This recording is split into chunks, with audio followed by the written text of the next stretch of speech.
Hello everybody and welcome to the city of Santa Palma. Yes, I know I said that I wouldn't be doing City Skylines anytime soon. However, I've been able to get my technical abilities to the point where I can actually do this and it turns out okay. So we might be getting City Skylines after all. And I am actually quite thrilled about that because I've been playing this game a ton over the past several months, and I just yesterday I went and I counted how many cities I would classify as top tier cities, meaning the cities I am the most proud of. I think just work the best, look the best, all that. And there are seven top tier cities that I've sunk dozens of hours into each, and this is one of them.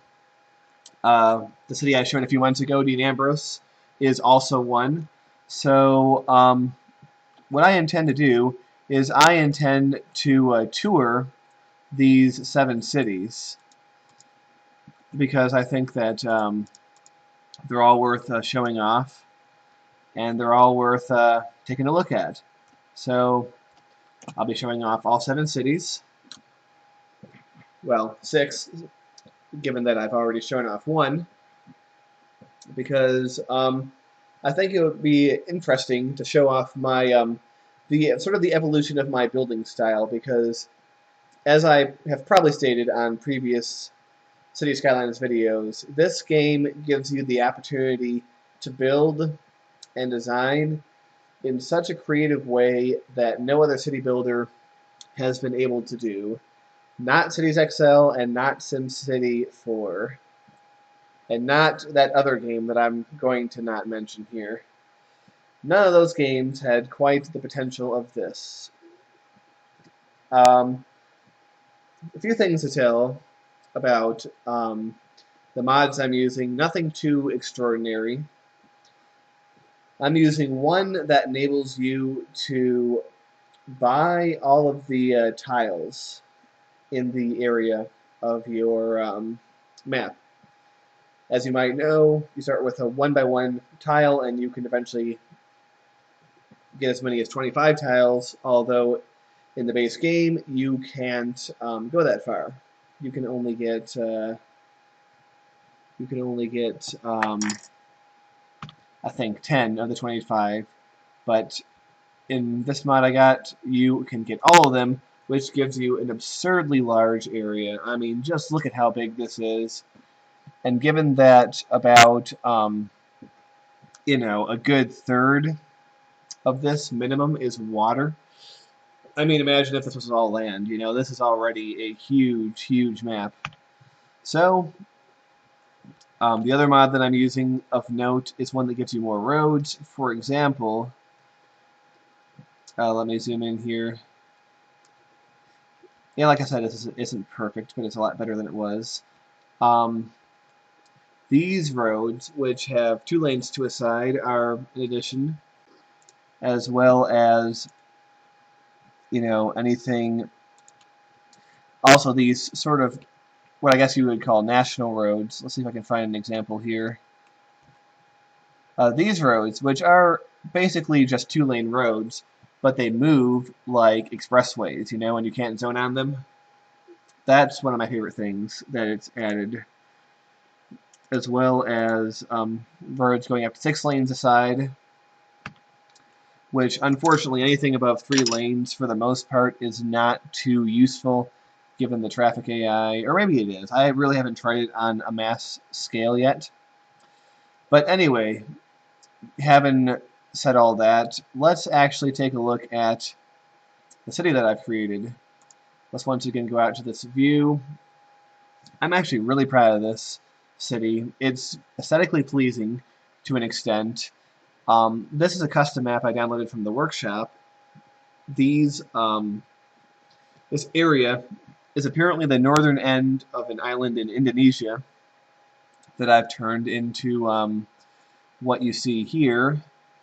And I've been trying to build with a hybrid organic slash pre-planned style. So the first thing I did when I made the city is, well, you know, I made roads and stuff. Oftentimes it'll be like hours before I zone the first zone. But this area here was my planned downtown. Or, if you want to be a little bit more accurate, one of the mini downtowns. As you can see, the sun's setting. When I'm building, I turn off day and night cycles because it's just so annoying to build at night. But when I'm just showing things off or just watching traffic drive around, I really do like to put on the day and night cycles. Over here, I have used the 8x12 grid, which is another way of saying 2x3 ratio, which I think creates nice urban blocks.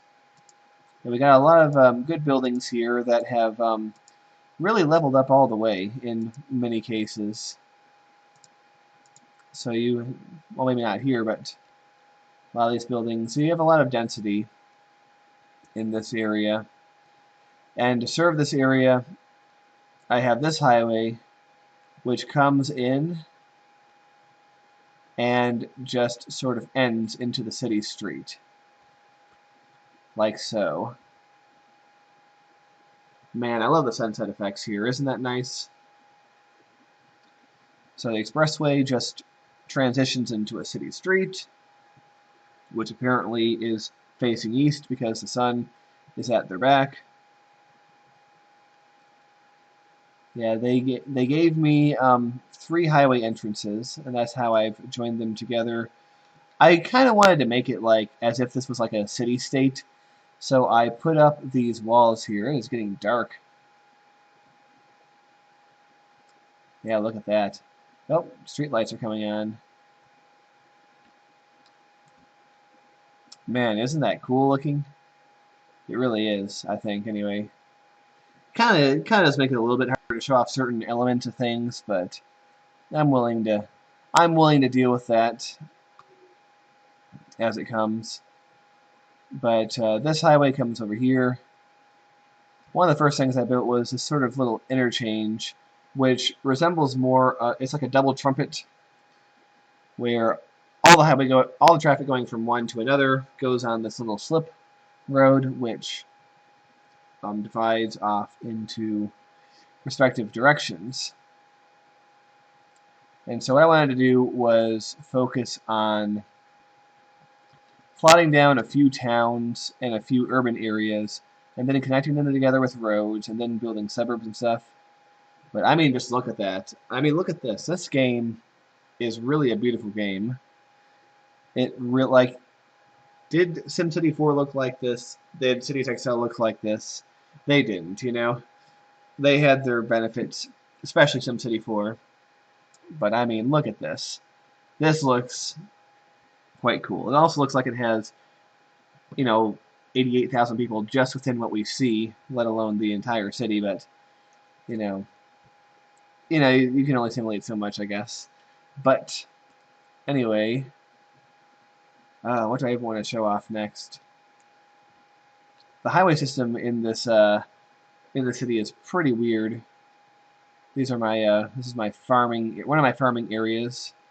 And farming areas don't really work the same way that they would in SimCity 4. That's one thing I gotta give at SimCity 4 still, to this day, is the farms looked and felt a lot more like farms.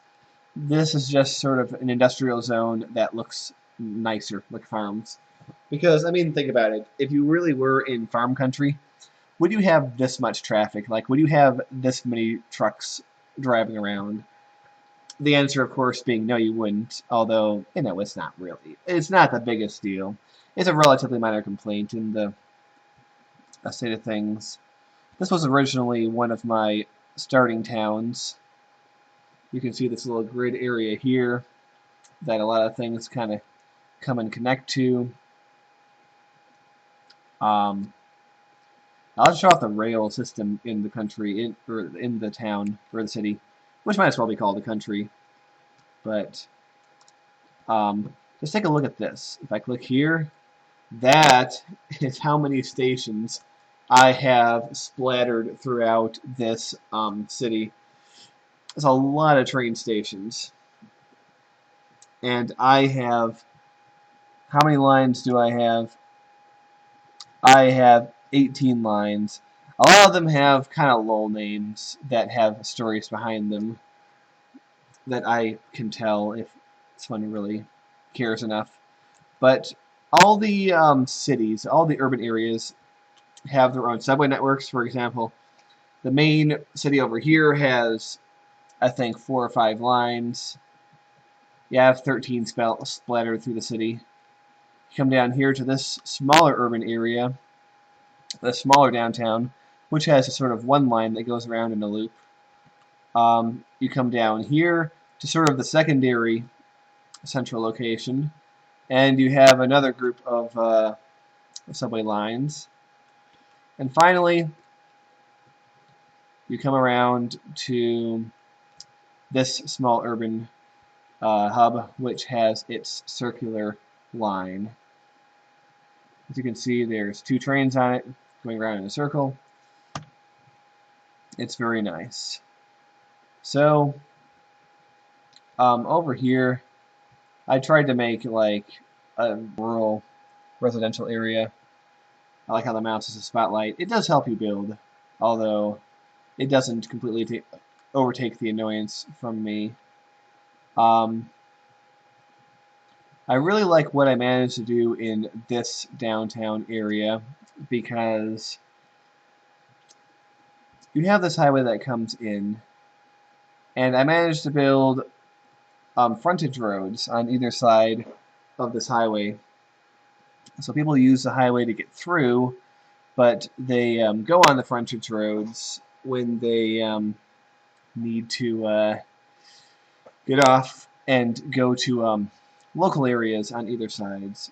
I made a few intersections that I kind of like here. For example, like this right here is pretty basic, but it just has an aesthetic kind of quality to it.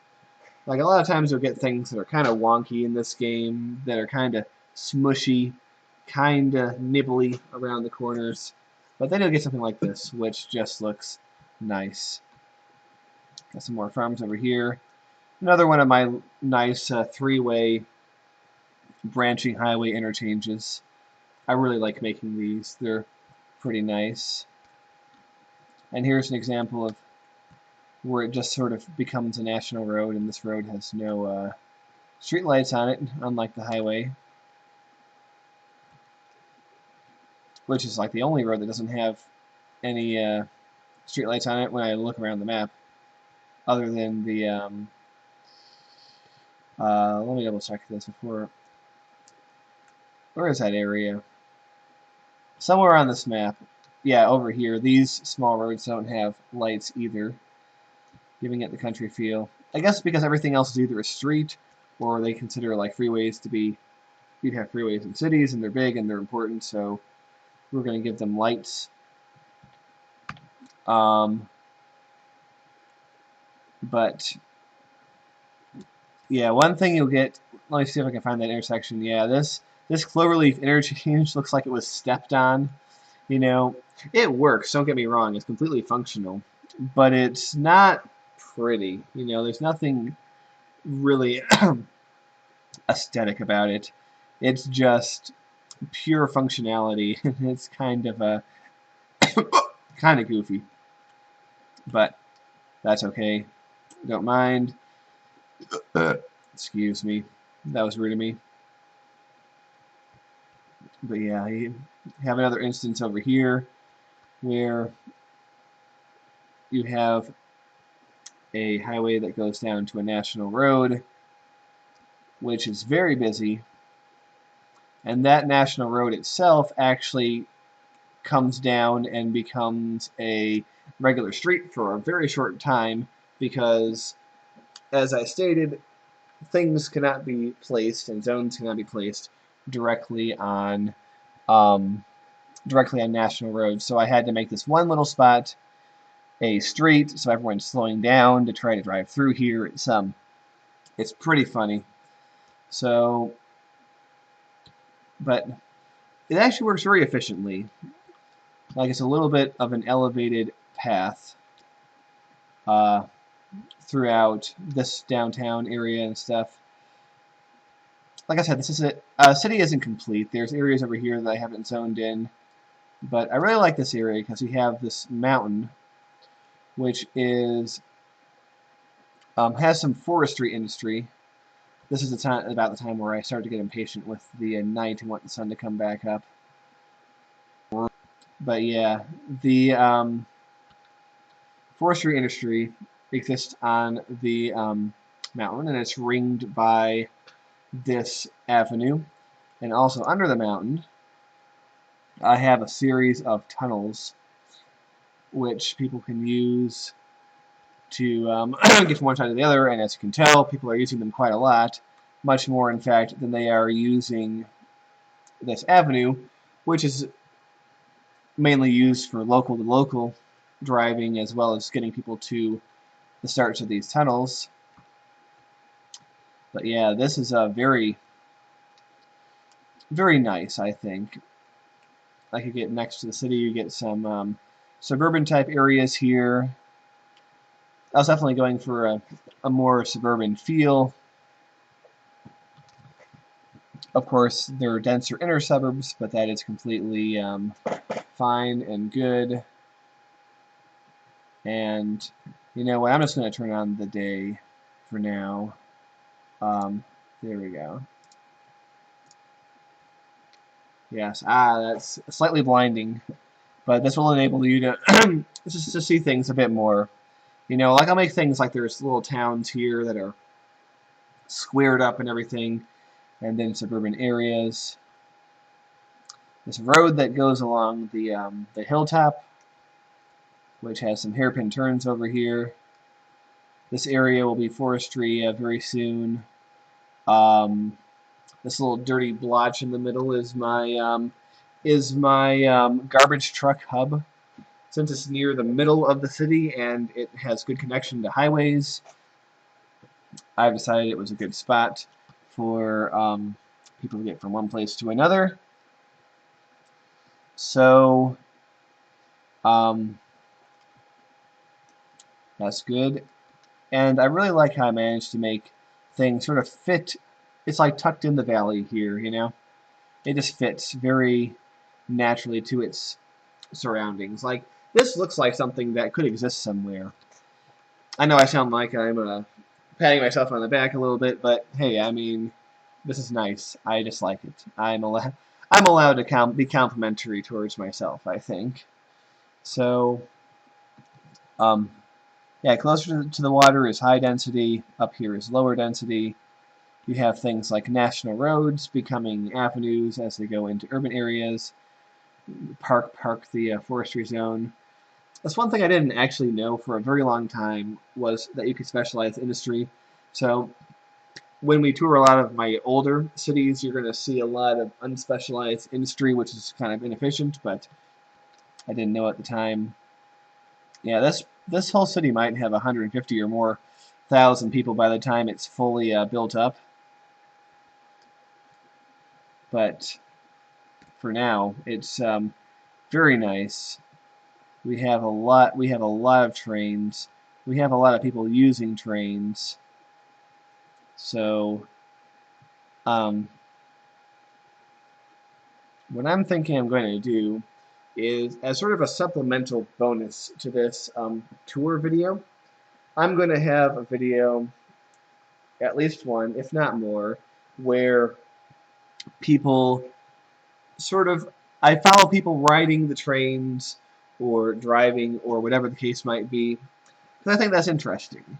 And if you guys like it, I can show more of it, because it's really fascinating. It's really fun. It's just very soothing, even.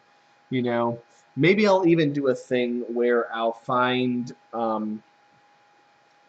pairings of music that you can listen to while watching the rails that I think fits, or something like that. Obviously, the music won't be played in my video for copyright reasons, but I'll provide links, you know.